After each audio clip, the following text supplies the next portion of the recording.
सनातन धर्म में मानव सेवा को सर्वोपरि माना गया। मानव सेवा ईश्वर की सेवा के समान है। ऐसे ही निस्वार्थ भाव से समाज की सेवा में लगा है दिव्य प्रेम सेवा मिशन। दिव्य प्रेम सेवा मिशन एक आध्यात्मिक प्रेरित स्वैच्छिक सेवा संगठन है जो पिछले 25 वर्षों से मानव सशक्तिकरण और सामुदायिक पुनरुद्धार के लिए कार्यरत है। कोई जरूरतमंद हो या गरीब के लिए चिकित्सा व्यवस्था, शिक्षा स्वावलंबन हो या कौशल विकास या फिर पर्यावरण संरक्षण, इन सभी क्षेत्रों में निरंतर कल्याणकारी कार्य कर रहा है दिव्य प्रेम सेवा मिशन। इसी कड़ी में सेवा साधना के 25वें वर्ष में दिव्य प्रेम सेवा मिशन द्वारा 1 वर्षीय शिव अवतरण शिव ज्ञान से जीव सेवा यज्ञ कार्यक्रम के तहत 1.25 करोड़ पार्थिव शिवलिंग पूजन अनुष्ठान का आयोजन सेवा कुंज दिव्य प्रेम सेवा मिशन चंडीघाट हरिद्वार में किया गया है, जो 11 मार्च 2021 से आरंभ हुआ और 1 मार्च 2022 को इसका समापन होगा। मानवता के पुजारी डॉक्टर आशीष गौतम भैया द्वारा लिया गया शिव अवतरण का संकल्प अकल्पनीय है। भक्ति ही एक साधन है जिससे ईश को प्राप्त कर जीवन के मूल उद्देश्य की पूर्ति की जा सकती है और ईश वंदना करने का सौभाग्य दिव्य प्रेम सेवा मिशन में मिल जाए तो पूर्ण के क्या कहने। इस न्यास में चल रहे 1 वर्षीय 1.25 करोड़ पार्थिव शिवलिंग पूजन अनुष्ठान के अंतर्गत प्रातःकाल की बेला में भक्तों ने श्रद्धेय आशीष भैया जी के निर्देशन में योग और ध्यान किया। इसके बाद 1.25 करोड़ पार्थिव शिवलिंग पूजन हेतु महादेव की वंदना की गई। मंत्रोच्चार के साथ 12 ज्योतिर्लिंगों और दिव्येश्वर महादेव की आराधना की गई। विधि पूर्वक रुद्राभिषेक किया गया। श्रद्धालुओं ने भगवान शिव की आरती कर पुण्यार्जन किया।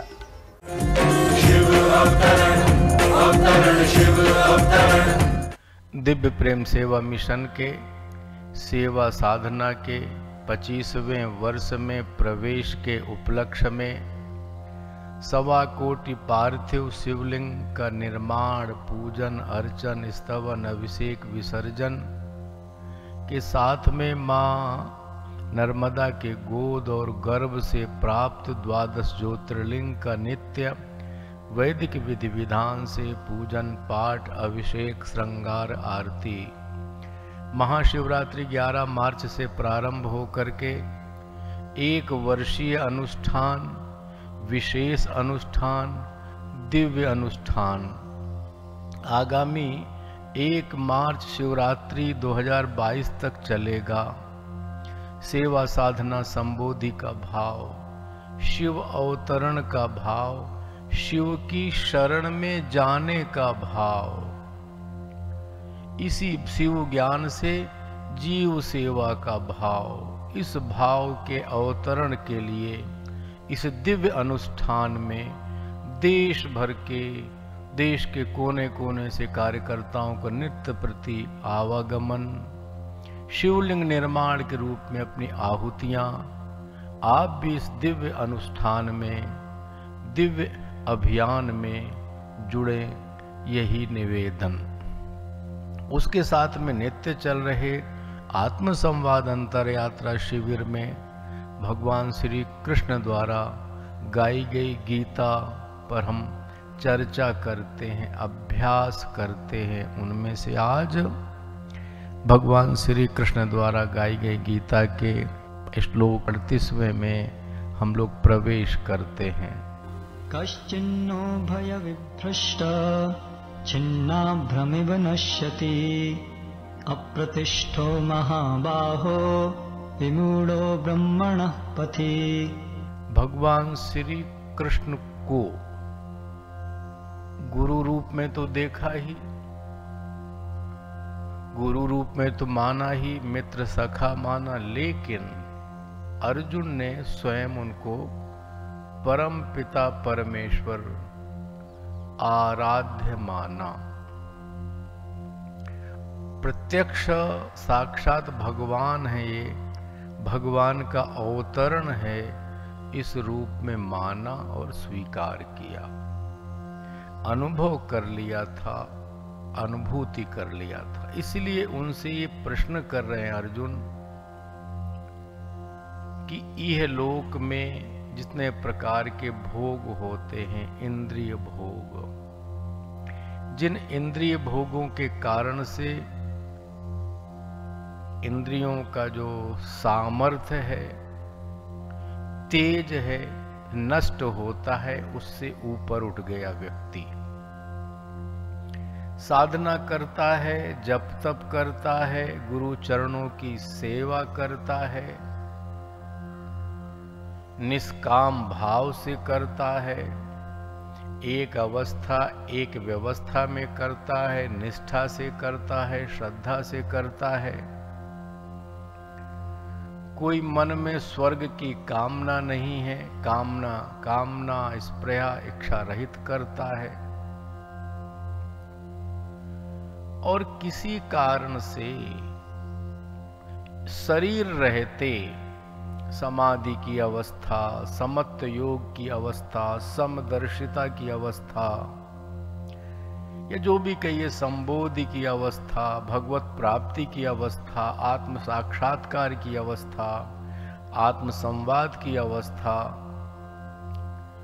पूर्ण नहीं हो पाती, उसका अनुभव नहीं हो पाता, आत्मदर्शन नहीं हो पाता, आत्म साक्षात्कार नहीं हो पाता। अब उसने सांसारिक भोगों को तो छोड़ा है, इंद्रिय भोगों को छोड़ा है, पद है, प्रतिष्ठा है, पत्नी है, या यहाँ के जो भी है, लोकेशना है तो वित्तेषणा है तो पुत्तेषणा है, सभी प्रकार की ऐषणाओं का त्याग किया है। संसार से मिलने वाले, संसार के द्वारा संसर्ग से प्राप्त होने वाले जितने प्रकार के सुख हैं उनको भी छोड़ा है। स्वर्ग में कोई सुख मिलते हैं या स्वर्ग की जितने भी सिद्धांत हम सबके सामने जो प्रकट हुए हैं उनको भी छोड़ चुका है। अब ये सब छोड़ चुकने के बाद साधना करता है, जीवन पर्यंत करता है, श्रद्धा भी है, आस्था भी है, विश्वास भी है, निष्ठा भी है, वैज्ञानिक प्रविधि भी कोई उसके पास है, टेक्निक भी है, गुरु कृपा भी है। किसी कारण से, शिथिल प्रयास के कारण से इस जीवन में उसको पूर्णता जीवित रहते नहीं मिलती, और जब शरीर प्राण का समय है, शरीर से जब प्राण जीवात्मा निकलने का समय, उस समय विक्षिप्तता, बेहोशी के कारण से, अज्ञान के कारण से, जन्म जन्मांतर के संस्कारों के कारण से इच्छा के अनुसार प्राण नहीं निकलते।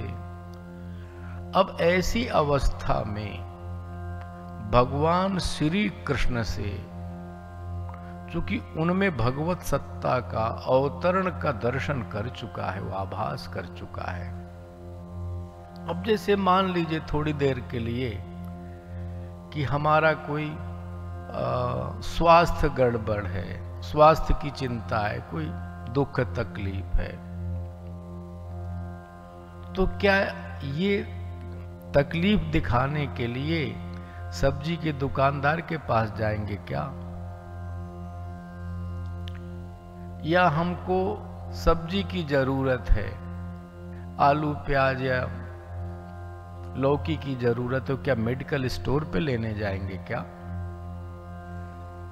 यानी ये समझ होना चाहिए कि मेरे प्रश्नों का, मेरी समस्याओं का समाधान कौन कर सकता है?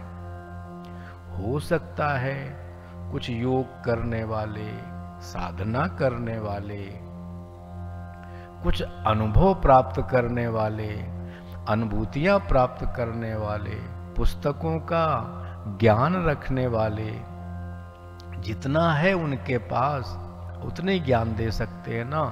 भाई 100 रुपए आपकी जेब में है तो 100 रुपए में से चलो 50 रुपए दान दे दोगे, चलो 100 का 100 दे दोगे। लेकिन 1 लाख कहां से दे दोगे आप? इस प्रकार की समझ अर्जुन को है, समझ है, जानकारी है कि ये परम पिता परमेश्वर साक्षात भगवान श्री कृष्ण है। ये इनको भूत भविष्य और वर्तमान सब पता है। इनको समस्त ब्रह्मांड की रचना का पता है।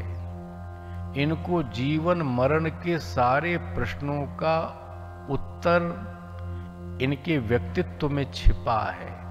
एक जैसे उपनिषदों में एक देखते हैं पात्र हम लोग, नचिकेता, और नचिकेता और यम का संवाद कि स्वर्ग में स्वर्ग के सुखों की बात, या शरीर पूरा होने के बाद। बड़ा अच्छा है तीसरा जो 3 प्रश्नों का या 3 वर मिले हैं जो यम से उनको, तीसरा जो वर्णन है उसमें कि मृत्यु के बाद क्या है क्या नहीं है, मनुष्य है कि नहीं है, उसका अस्तित्व क्या है, और ये मुझे ज्ञान प्राप्त करा। यानी नचिकेता जिज्ञासु है, और माने प्रश्न भी यम से करता है वो।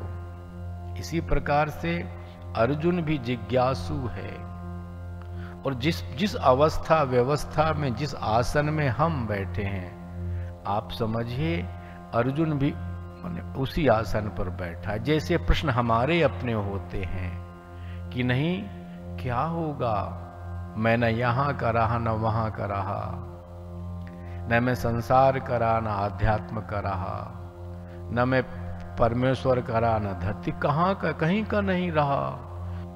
क्या होगा अगर पूर्णता नहीं हुई? क्या होगा जो मृत्यु के समय में मेरा विचलन हो गया? क्या होगा जो जीवित अवस्था में आत्मदर्शन नहीं कर सका? क्या होगा मेरे स्वरूप का? क्या होगा मेरा? ये गहरा प्रश्न है, गंभीर प्रश्न है, और दिन भर साधकों के मन में, चिंतकों के मन में दिन भर ये प्रश्न चलते हैं।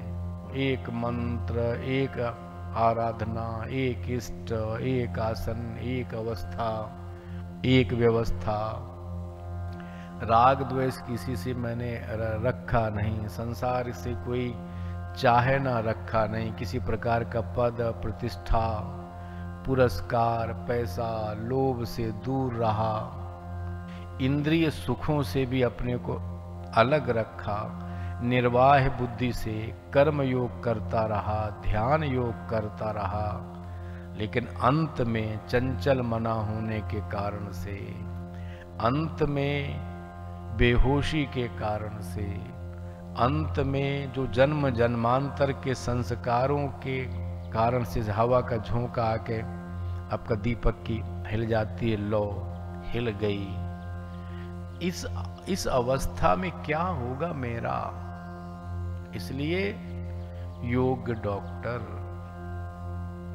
योग्य व्यक्ति जो मेरी समस्याओं का समाधान कर सके, हार्ट स्पेशलिस्ट को दिखाएंगे, कैंसर का पेशेंट कैंसर स्पेशलिस्ट को दिखाएगा, या जो ब्रेन का मामला तो ब्रेन के विशेषज्ञ को दिखाएगा। तो ये हम सब के लिए बहुत सटीक बात है कि हम किसके चरणों की ओर गए, हम साधक हैं, किससे पूछ रहे हैं, किससे जिज्ञासा कर रहे हैं। हमारा मजाक तो नहीं बना सकता वो, उसके पास कुछ है ही नहीं, देगा क्या? 2-4 किताबें पढ़ा हो सकता है, ठीक बात है, लेकिन आपको पूर्ण सत्य का ज्ञान, पूर्ण सत्य के आप में जिज्ञासु भाव है, जो उन जिज्ञासाओं का उत्तर, उन जिज्ञासाओं का समाधान, जिस पर ट्रस्ट होगा आपको, जिन पर विश्वास होगा कि नहीं ये इन्होंने देखा है। अब जो सामान्य सी बात देखो जरा, हम सभी मान लीजिए हरिद्वार रहते हैं, हरिद्वार 20 साल से रहते होंगे, हो सकता है कुछ का जन्म हम में से यहीं हुआ होगा, अच्छा बताओ कि हम हरिद्वार के बारे में कितना समझते हैं, कितनी जानकारियां रखते हैं? नहीं रखते, बहुत कम, दशांश भी नहीं रखते होंगे, या आपसे भी नीचे होंगे जो एक अंश भी नहीं रखते होंगे। हो सकता है कोई आपके ऊपर हो तो 50% रखता होगा। पूर्ण जानकारी किसके पास है? इसी प्रकार से योगी को, सन्यासी को, ऋषि को, मुनि को, संत को जितना उसको ज्ञान है, जितना देखा है, जितना जाना है, वही ना बता सकेगा आपको। इसके ऊपर कहां से लाएगा कोई व्यक्ति? लेकिन परम पिता परमेश्वर साक्षात भगवान जो शरीर लेकर के हमारे लिए, हमारे प्रश्नों के उत्तर के लिए जन्म जन्मांतर से जो अनुत्तरित प्रश्न है, मैं कौन हूं, मैं कहां से आया हूं, मैं ये जीवनचर्या, ये जीवन यात्रा, ये शरीर यात्रा पूर्ण करके आखिर जाऊंगा कहां, मेरी क्या गति है, क्या होगी गति, क्या होगा उस जब स्वर्ग के सुख नहीं मिलने वाले, चूंकि मैंने उसकी चाहना दिल में नहीं रखी। भौतिक सुख मैंने सांसारिक सुखों की ओर सोचा भी नहीं, इंद्रिय सुख के बारे में विचार नहीं किया, प्राकृत जो भी मिल रहा है उसका स्पर्श नहीं किया। फिर भी जन्म जन्मांतर के संस्कारों के नाते अंत समय मेरा जो विचलन होगा, चूंकि जीवन रहते मैंने आत्म साक्षात्कार कर नहीं सका, संबोधि में पहुंच नहीं सका, समत्व अवस्था को मैं प्राप्त नहीं कर सका, ऐसी अवस्था में बिना पहुंचे अगर मेरा शरीरांत होता है, प्राणांत होता है, तो ऐसी अवस्था में क्या होता है? आगे के प्रश्न जो इस प्रश्न के जवाब में कल आपको भगवान श्री कृष्ण उत्तर स्वयं देंगे। सायंकाल में रुद्राक्ष वृक्ष के सम्मुख महादेव की मंगल आरती की गई। दिव्य प्रेम सेवा मिशन द्वारा संचालित सेवा के विविध प्रकल्प, चिकित्सालय, विद्यालय, छात्रावास, पर्यावरण संरक्षण, हरितम संवर्धन, गंगा स्वच्छता, ग्रामीण क्षेत्रों को प्रेरणा देने का प्रयास, नवयुवकों के माध्यम से सेवा कुंज परिसर गंगा भोगपुर तल्ला पौड़ी गढ़वाल से संचालित हो रहा है। सेवा मिशन के इस पुनीत प्रकल्प में सहयोग देकर आप भी पुण्य के भागी बने। संस्था का बैंक अकाउंट है दिव्य प्रेम सेवा मिशन न्यास, शाखा Haridwar, Uttarakhand. ICIC bank account number 02390100105, IFSC code ICIC 0000239। सेवा मिशन को दी जाने वाली राशि आयकर अधिनियम की धारा 80G के तहत आयकर मुक्त होगी। दिव्य प्रेम सेवा मिशन शिव ज्ञान से जीव सेवा यज्ञ, 1 वर्षीय अनुष्ठान, 1.25 करोड़ पार्थिव शिवलिंग पूजन से जुड़े संपर्क सूत्र 9412917497, 9219669687, WhatsApp number 9713283333, email ID contact@shiv-avtaran.org, website www.shiv-avtaran.org। Divya प्रेम सेवा मिशन के कल्याणकारी सेवा कार्यों से जुड़ने के लिए संपर्क करें। संपर्क सूत्र 9219595552, 8865046734, WhatsApp number 9219595552, email ID divyprem03@gmail.com, website www.divyaprem.co.in।